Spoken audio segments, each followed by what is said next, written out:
What made you go full Karen mode when the librarian tried to have my little brother expelled for stalking her? I knew it was time someone fought back. My brother's 13, small for his age, painfully shy, and obsessed with chess. He spends his lunch breaks in the library, just quietly playing on the school computer, that's all, but apparently that made him suspicious. It started with detention slips for loitering without purpose, then a call home saying he was lingering around female staff inappropriately. My mom was horrified, until she realized all the complaints came from one person, the school librarian, Mrs. Vickers. I went to pick him up one day and saw her watching him like a hawk.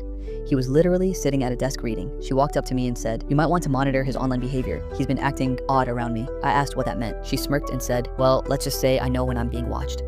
That's when I decided to start showing up during his lunch breaks. Every day for a week, I sat quietly near the library shelves and observed. He didn't even look at her, but she kept circling him, scribbling notes, glancing over his shoulder, pretending to tidy the same shelf over and over. I knew something was off, so I filed a polite complaint with the principal. He promised to look into it, but the very next day, my brother came home in tears. Mrs. Vickers had told the whole class he was on watch for behavioral red flags. That's when I went full Karen, not the yelling, phone camera kind. I took time off work, checked into a hotel across from the school, and watched every move during library hours from a cafe window. I even hired a chess coach to pose as a student and sit beside my brother, just to see if she'd accuse him too. She did. Within 2 days, she reported the coach for suspicious prolonged eye contact. He was 42. That gave me an idea. I requested access to the library's public logbook using the district's open records policy. Every student who checked out a book had to sign.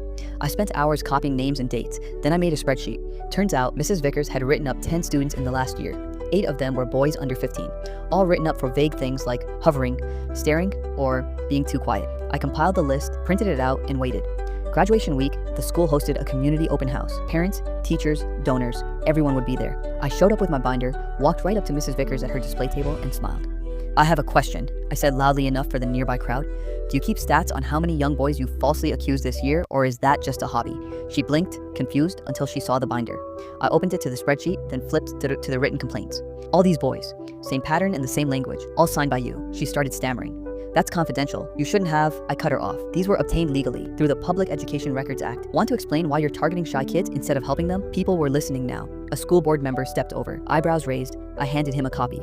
"Page 4 is especially interesting." She wrote that my brother stared at her chest while typing. "He has a lazy eye." She went pale. "This is harassment. I'm calling security." But the board member had already pulled the principal aside. Within minutes, they asked her to leave the event. I didn't yell, I didn't curse. I just stood there, calmly handing out printouts to anyone who asked. 2 weeks later, we got an email from the district. Mrs. Vickers had voluntarily resigned.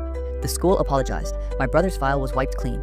I still have the binder, not because I plan to use it again, but because the next time someone accuses a kid like mine of being creepy for loving chess and minding his business, they're going to wish they met a regular Karen, and not me.